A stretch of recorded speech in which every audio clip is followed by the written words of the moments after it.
Hello दोस्तों, कैसे हैं आप सब। हमारी कहानियाँ देखने के लिए हमारे चैनल को सब्सक्राइब कीजिए और हाँ, बेल आइकॉन पर क्लिक करना मत भूलिएगा। रात के 12 बज रहे थे, लेकिन 21 साल के हरीश की आंखों से नींद कोसों दूर थी। वो इधर उधर करवटें बदल रहा था और काम्या के बारे में सोच रहा था। फिर उसने अपना मोबाइल निकाला और मोबाइल की गैलरी में काम्या की तस्वीर को जूम करके देखने लगा। जैसे जैसे काम्या की तस्वीर बड़ी और नजदीक होती जा रही थी, उसकी सांसें तेज हो रही थी और दिल की धड़कन भी बढ़ रही थी। कोई इतना खूबसूरत कैसे हो सकता है। ऐसा लगता है कि ईश्वर ने टाइम निकाल कर इन्हें बनाया है। काश ये हमेशा के लिए मेरी हो जाए। काम्या के बारे में सोचते हुए हरीश को कब नींद आ गई, उसे पता ही नहीं चला। 35 साल की काम्या बहुत ही खूबसूरत थी। उसका गोरा रंग, घुंघराले काले बाल और बड़ी बड़ी आंखें। जो भी उसे देखता देखता ही रह जाता। माँ, मैं कॉलेज जा रही हूँ। आज कॉलेज में कुछ जरूरी मीटिंग है, इसलिए जल्दी पहुँचना होगा। अरे नाश्ता तो कर ले। माँ, मैंने चाय पी ली है, कैंटीन में कुछ खा लूंगी।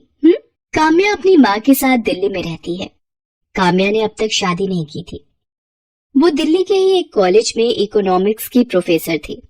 अपने सब्जेक्ट में वो बहुत ही माहिर थी, इसलिए कॉलेज के प्रोफेसर के साथ साथ स्टूडेंट्स भी उसे बहुत मानते थे। काम्या आज भी अपने स्टूडेंट्स की क्लास ले रही थी। उन्हीं स्टूडेंट्स में हरीश भी था, जो उसे घूर घूर कर देख रहा था और मन ही मन उनके बारे में कुछ सोच रहा था। इकोनॉमिक्स जैसे बोरिंग सब्जेक्ट्स को भी काम्या मैम कितना इंटरेस्टिंग बना देती है। ये खुद भी तो इतनी इंटरेस्टिंग है, इनसे पीछा छुड़ाना मुश्किल हो जाता है। हरीश काम्या मैम के ख्यालों में खोया हुआ था। तभी काम्या ने उससे एक सवाल पूछा। अब हरीश का ध्यान उनकी पढ़ाई पर रहता तब तो वो जवाब देता। उसका ध्यान तो काम्या मैम पर था। हरीश, क्या बात है, तुम्हारा ध्यान कहाँ रहता है? मैं जब भी तुमसे कोई सवाल पूछती हूँ तुम इधर उधर देखने लगते हो। वो मैम, मैं इधर उधर नहीं देख रहा था, मैं तो आपको ही देख रहा था। आपसे नजर हटती कहाँ है मैम? उसके ऐसा कहते ही पूरी क्लास हंस पड़ी। हरीश, ये तुम क्या कह रहे हो? मैम की डांट सुनते ही हरीश को अपनी गलती का एहसास हुआ और उसने अपनी बात को बदलते हुए कहा, सॉरी मैम, मेरा मतलब वो नहीं था। मैं तो ये कहना चाह रहा था कि आप इतना अच्छा पढ़ाती है कि कोई कहीं और कैसे ध्यान दे सकता है। अच्छा ठीक है, तो फिर मेरे सवाल का जवाब दो। उसी दिन की बात है, लंच का समय खत्म हो गया था। हरीश स्टाफ रूम के बाहर काम्या मैम का ही इंतजार कर रहा था। जैसे ही मैम स्टाफ रूम से निकलकर दूसरे क्लास की ओर बढ़ी, पीछे से हरीश ने उन्हें टोकते हुए कहा, एक्सक्यूज मी मैम। हरीश, तुम यहाँ? तुम्हें तो अपनी क्लास में होना चाहिए। मैम, वो मुझे आपसे कुछ बात करनी थी। मुझसे? हाँ बोलो, क्या बात है? उसके बाद हरीश ने डरते डरते धीमे से काम्या मैम से कहा, मैम, मैं आपसे ट्यूशन पढ़ना चाहता हूँ। ट्यूशन? पर मैं तो ट्यूशन नहीं पढ़ाती। तुम्हें कोई भी प्रॉब्लम है तो तुम मुझसे यहीं पूछ लो, मैं उसका सोल्यूशन दे दूंगी। सॉरी मैम, लेकिन यहाँ इतने सारे स्टूडेंट्स होते हैं कि मैं पूछ ही नहीं पाता, और कभी कभी तो लगता है कि कहीं मेरे किसी क्वेश्चन पर वो हंस ना दें। अरे ये क्या बात हुई? क्वेश्चन पूछने पर कोई क्यों हंसेगा? जितनी मर्जी है और सब्जेक्ट से रिलेटेड जो भी सवाल है तुम पूछो। एक बार नहीं, बार बार पूछो, लेकिन ट्यूशन के लिए मुझसे मत कहो। लेकिन हरीश अपनी जिद पर अड़ा रहा और काम्या को इमोशनली ब्लैकमेल करने लगा। मैम, मेरा इकोनॉमिक्स बहुत ही कमजोर है। मुझे लगता है कि मैं इसमें फेल हो जाऊंगा। अगर मैं फेल हो गया तो पूरे कॉलेज और घर वालों के सामने मेरी नाक कट जाएगी। मैम, मेरे पापा किसान हैं। बहुत ही मेहनत से वो मुझे और मेरी बहन को कॉलेज में पढ़ा रहे हैं। उन्हें हम दोनों से बहुत सारी उम्मीदें हैं। अगर मैं फेल हो गया तो वो टूट जाएंगे मैम। ये कहते हुए हरीश रोने लगा। हालांकि उसके आंसू घड़ियाली थे और वो किसी तरह काम्या के घर जाना चाहता था, ताकि वो काम्या मैम के साथ अकेले में कुछ समय बिता सके, उन्हें देख सके, उन्हें महसूस कर सके और एक दिन अपने दिल की बात उनसे कह सके। लेकिन काम्या को इस बात का कहाँ पता था। उसके लिए तो हरीश भी बाकी स्टूडेंट्स की तरह ही था। आखिरकार काम्या ने उसे 1 घंटे घर पर ट्यूशन देने की बात कही। साथ ही ये भी कहा कि हरीश, तुम ये बात किसी और स्टूडेंट को मत बताना कि मैं तुम्हें ट्यूशन दे रही हूँ, क्योंकि मैं पर्सनली ट्यूशन के बहुत ही खिलाफ हूँ। भला ये बात हरीश किसी को क्यों बताता। हरीश अगले दिन से काम्या मैम के घर ट्यूशन पढ़ने जाने लगा। हरीश को काम्या के घर जाते हुए 1 हफ्ते हो गए थे। एक दिन काम्या उसे पढ़ा रही थी और वो हमेशा की तरह पढ़ाई से ज्यादा उनकी खूबसूरती में खोया हुआ था। मैम, बुरा ना माने तो आपसे एक बात कहूँ? हाँ बोलो। मैम, आप गलत प्रोफेशन में हैं। क्या मतलब गलत प्रोफेशन में हूँ? तुम्हारे हिसाब से मुझे किस प्रोफेशन में होना चाहिए था? मैम आप इतनी खूबसूरत हैं कि आपको तो हीरोइन होना चाहिए था। कसम से फैंस की लाइन लगी होती है आपके घर के बाहर, और उन फैंस में मैं सबसे आगे होता। उसकी बातों को सुनकर काम्या ने मुस्कुराते हुए उससे कहा, मेरी तारीफ करने के लिए शुक्रिया, लेकिन I am very happy with my profession. मैं बहुत खुश हूँ। इनफैक्ट मैं बचपन से ही टीचर बनना चाहती थी ताकि समाज में वो बदलाव ला सकूं जिससे समाज ग्रो करे, वो नए सपने देखे और इस दुनिया को खूबसूरत। हरीश काम्या के यहाँ ट्यूशन पढ़ने आता रहा, लेकिन काम्या को अब ये एहसास होने लगा था कि वो पढ़ाई से ज्यादा उसमें दिलचस्पी ले रहा है। एक दिन तो उसने बहुत ही पर्सनल सा सवाल काम्या से किया। आपकी थिंकिंग आपकी ही तरह खूबसूरत है मैम। मैम आप इतनी खूबसूरत हैं तो फिर आपने अब तक शादी क्यों नहीं की? क्या आप किसी से लव करती हैं?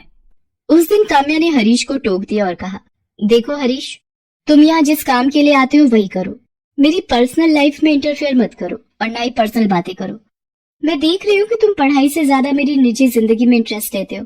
मेरा फेवरेट कलर क्या है, मेरा फेवरेट खाना क्या है, मैं शादी कब करूंगी नहीं करूंगी, इन सब बातों में मत उलझो। और अगर आइंदा तुमने इस तरह की बातें की तो तुम्हें यहाँ आने की कोई जरूरत नहीं है। आई एम सॉरी मैम, मैंने आपको हर्ट किया।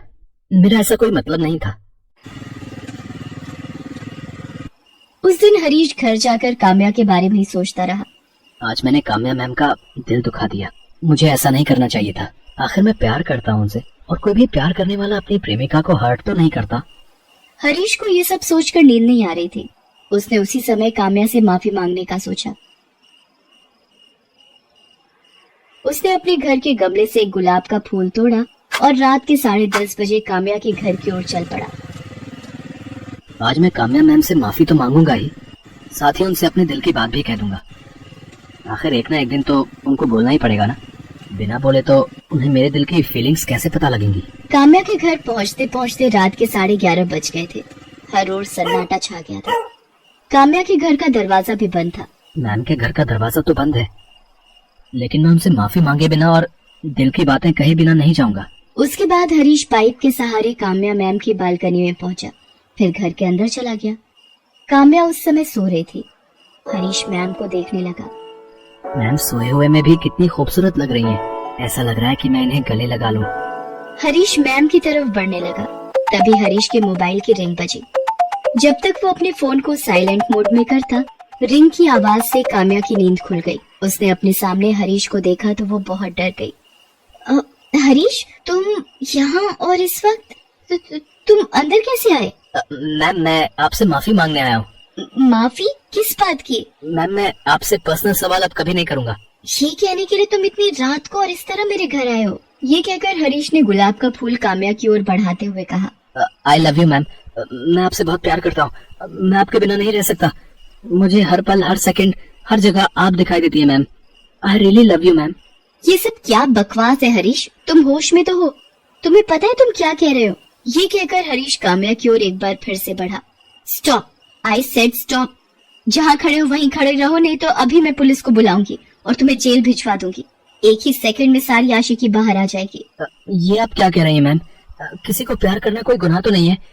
देखिए, पुलिस को मत बुलाइए।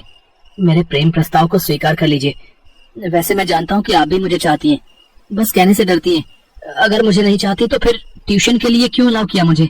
हरीश, तुम्हें अच्छे से पता है कि ट्यूशन के लिए मैंने क्यों अलाउ किया, लेकिन लगता है मैंने सच में बहुत बड़ी गलती कर दी है। नहीं मैम, आपने कोई गलती नहीं की है। गलती तो मैंने की है आपसे प्यार करके। पता नहीं इस दुनिया में प्यार को इस नजर से क्यों देखा जाता है। सभी कहते हैं कि एक दूसरे से प्यार करो, फिर कंडीशन लगाने लगते हैं। प्यार कंडीशन से नहीं होता है, लेकिन उसकी सीमाएं तय है हरीश। मान लो कल को कोई इस तरह तुम्हारी बहन के कमरे में घुस जाए और उससे बदतमीजी करे, उसे जबरदस्ती प्रेम प्रस्ताव दे दो, तुम क्या करोगे? कोई मेरी बहन के कमरे में घुसेगा तो मैं उसे जान से मार दूंगा। अपनी बहन पर बात आई तो उसे जान से मारने लगे। मैं भी तो किसी की बहन हूँ, बेटी हूँ। बोलो मैं क्या करूँ? मैं भी मार दूं तुम्हें जान से, या तुम पर केस करके तुम्हें जेल भिजवा दूं? क्यों अपने परिवार की इज्जत मिट्टी में मिलाने पर तुले हो? हरीश, ये पढ़ने का समय है, करियर बनाने का समय है, उस पर ध्यान दो और कभी भी सीमाओं को मत लांघो। काम्या की बात धीरे धीरे हरीश को समझ में आने लगी। उसे अपनी गलती का एहसास हो गया। उसने काम्या से माफी मांग ली और वापस लौट गया। उस दिन के बाद उसने अपनी पढ़ाई पर फोकस करना शुरू किया और जल्द ही उसकी गिनती अच्छे और इंटेलिजेंट स्टूडेंट के रूप में होने लगी। हेलो दोस्तों, कैसे हैं आप सब?